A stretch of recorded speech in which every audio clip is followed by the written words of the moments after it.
Hello everyone, welcome to Commodities Podcast. This is Anu Chaudhary from Mirae Asset Sharekhan.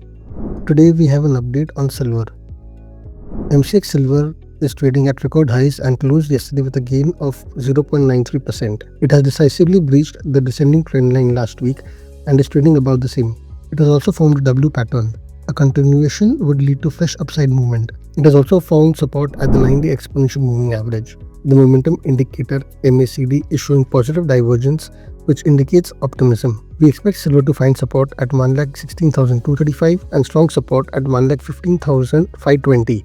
Resistance is seen at 1,18,175 and 1,19,273 in the near term. Thank you.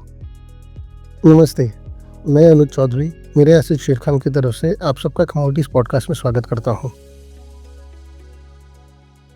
आज जिस commodity की जानकारी देने जा रहा हूं वो है silver. MCX silver record levels पर ट्रेड कर रहा है और कल 0.93% ऊपर बंद किया है।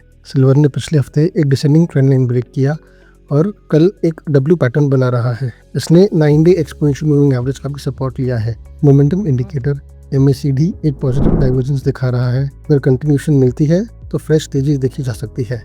नीचे पहला सपोर्ट 1,16,235 और स्ट्रॉन्ग सपोर्ट 1,15,520 पे देखा जा सकता है। ऊपर पहला रेजिस्टेंस 1,18,175 और स्ट्रॉन्ग रेजिस्टेंस 1,19,273 पे देखा जा सकता है। धन्यवाद। Investment in securities market are subject to market risks. Read all the related documents carefully before investing.